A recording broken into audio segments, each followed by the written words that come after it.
Bueno, continúo en uso de la palabra por una cuestión de privilegio. Diputado Diego Julián. Muchas gracias, señor presidente. Para plantear una cuestión de privilegio en relación a las atribuciones, a la competencia de nuestra Cámara de Diputados y a la inserción que las autoridades han hecho dentro del orden del día número 157 de dos títulos que han sido oportunamente rechazados por la Cámara de Senadores, Cámara Revisora, en este proceso controvertido de formación y sanción de dos leyes como son la Ley de Bases y la ley llamada Paquete Fiscal. Señor presidente, en este proceso ustedes saben que en el primer intercambio los textos se cristalizan, los textos quedan bloqueados, pero que hay una salvedad, que es el primer párrafo del artículo 81 de la Constitución, que establece que cuando existe rechazo de una Cámara en relación a la otra, de un proyecto, ese proyecto no puede ser tratado en las sesiones del año. Y esto es lo que sucede. El objetivo de la Constitución es una veda temporal, que una Cámara le pone a la otra para evitar la lanzadera, eso de que esté permanentemente lanzándose un proyecto y otro, como pasa en el derecho italiano, y evitar el acoso legislativo, es decir, que una Cámara insista recurrentemente sobre un proyecto que la otra rechazó, un bloqueo que no es eterno, es temporal y que despeja la agenda parlamentaria, evita la reiteración de proyectos resistidos. La Cámara Revisora, en este caso concreto y específico al cual me estoy refiriendo, bienes personales e impuesto a las ganancias, la Cámara Revisora podía hacer adiciones o correcciones. ¿Qué quiere decir desde el punto de vista técnico adicionar? Quiere decir agregar algo, sumarle algo al proyecto. ¿Qué quiere decir corregir? Corregir es modificar algo. El Senado ni adicionó ni corrigió, no le agregó nada a impuesto a las ganancias y bienes personales, ni lo modificó, directamente excluyó esos títulos. Es decir, los rechazó, no agregó, porque podría haber hecho otra cosa la Cámara Revisora. La Cámara Revisora podría haber reescrito completamente ese título, cambiar los topes, cambiar los pisos, los techos de ganancia, cambiar las alícuotas. No lo hizo, rechazó. Por lo tanto, estamos frente a una discrepancia insalvable temporalmente. El Senado, la Cámara Revisora, no quiere que tratemos dentro de este proceso de formación de las leyes esta cuestión. La ha excluido. No está de acuerdo. Entonces es un desacierto demasiado profundo el que están haciendo las autoridades de esta Cámara para soslayar semejante rechazo.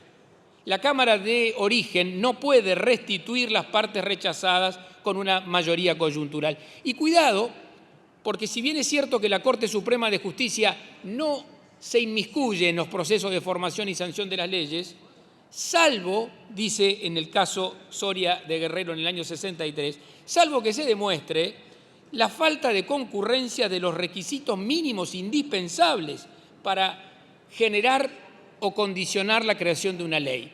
Y eso es lo que está pasando en este momento, señor presidente. Además, ¿cuál es la naturaleza jurídica de lo que estamos tratando? Estamos tratando dos leyes ómnibus.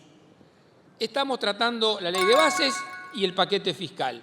Un tipo de norma que regula diversas materias y que, por supuesto, podrían ser perfectamente tratadas en leyes por separado.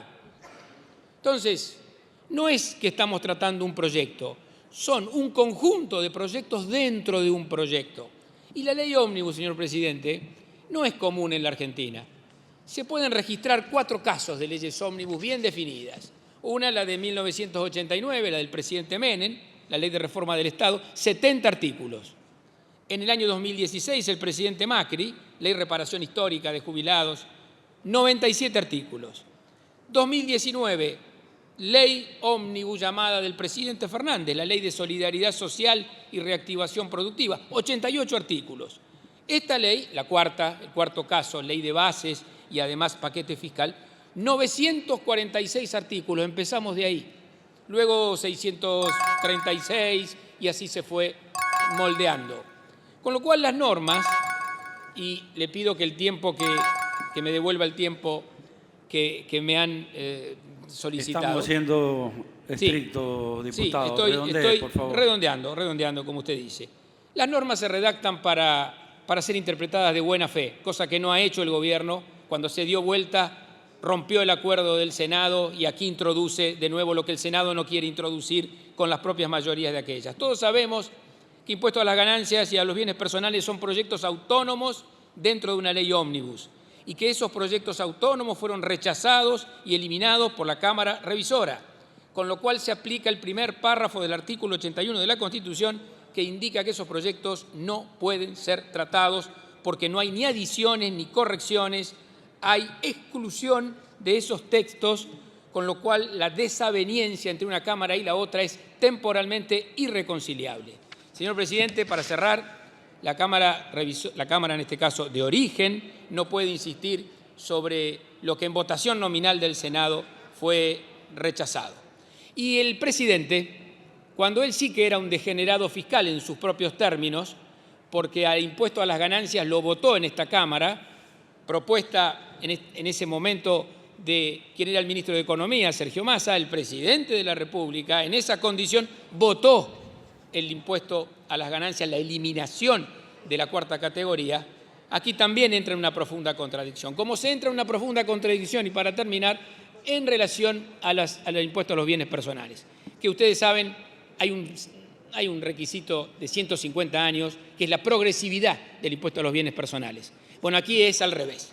La progresividad quiere decir que el que más tiene que aportar. En este proyecto, el que más tiene, menos tiene que aportar. Ni Rothbard, Gracias, diputado. Ni Rothbard se hubiese animado a tanto, ni von Mises se hubiese animado a tanto de lo que van a hacer en esta Cámara en esta jornada. Gracias, presidente. Bueno, la cuestión planteada pasará a la Comisión de Asuntos Constitucionales.